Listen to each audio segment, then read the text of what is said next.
Myanmar সেনাবাহিনীর তল্লাশি চৌকিতে আতাউল্লাহর নেতৃত্বে হামলা চালায় আরসা। আসসালামু আলাইকুম ওয়া রাহমাতুল্লাহি ওয়া বারাকাতুহু। আরলে জীবন কি অনলাইন নে ইয়া রেকর্ডিং মাঝে জিন কথা কর ইয়া নম্বর যায় যমুনা টিভির শুকরিয়া আদা করি ফর রোহিঙ্গা কমতর প্রতি। আরসার সন্ত্রাসী কর্মকাণ্ড স্বাধীনতার নামে রোহিঙ্গা জাতির সাথে শত্রুতা। রোহিঙ্গা জাতি দীর্ঘদিন ধরে মিয়ানমারের সামরিক সরকারের নির্যাতন ও বৈষম্যের শিকার হয়ে আসছে। এই জাতির স্বাধীনতার জন্য বিশ্বমঞ্চে সোচ্চার হওয়ার প্রয়োজন থাকলেও কিছু চক্র নিজেদের স্বার্থে রোহিঙ্গাদের সংগ্রামকে কলঙ্কিত করছে। এর মধ্যে অন্যতম হচ্ছে Arakan Rohingya salvation army ARSA. তাদের কার্যকলাপ বারবার প্রমাণ করেছে যে তারা স্বাধীনতার নামে রোহিঙ্গা জনগোষ্ঠীকে ধ্বংস করার জন্য কাজ করছে। রোহিঙ্গা যুবতী কুলসুমা আক্তারের নির্মম হত্যাকাণ্ড। আরসার অমানবিক কার্যকলাপের অন্যতম জঘন্য উদাহরণ হল কুলসুমা আক্তার নামের এক রোহিঙ্গা যুবতীর উপর সংঘটিত নৃশংসতা। কুলসুমা আক্তার, যার পিতা সুলতান আহমদ ও মাতা আমেনা বেগম, বুথিরম ৫ ওয়ার্ডের বাসিন্দা ছিলেন। মিয়ানমার থেকে বাংলাদেশে পালানোর সময় আরসার সদস্যরা তাকে অপহরণ করে বন্দী করে রাখে।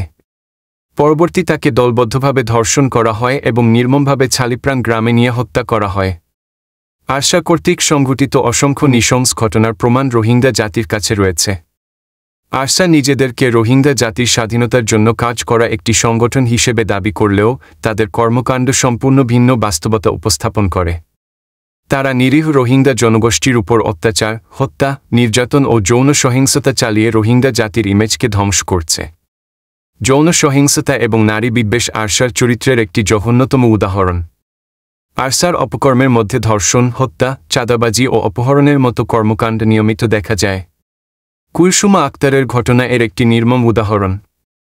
আরসা তাদের অপকর্মের মাধ্যমে সাধারণ রোহিঙ্গাদের মাঝে ভীতির পরিবেশ সৃষ্টি করেছে।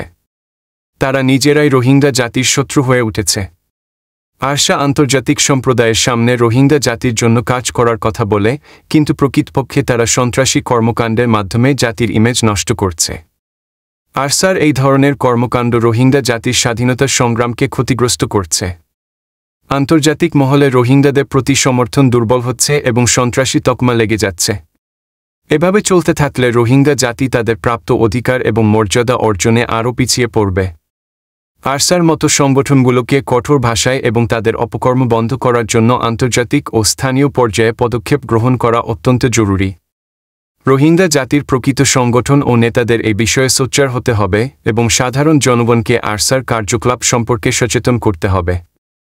একমাত্র তখনই রোহিঙ্গা জাতি তাদের প্রকৃত স্বাধীনতার দিকে এগিয়ে যেতে পারবে।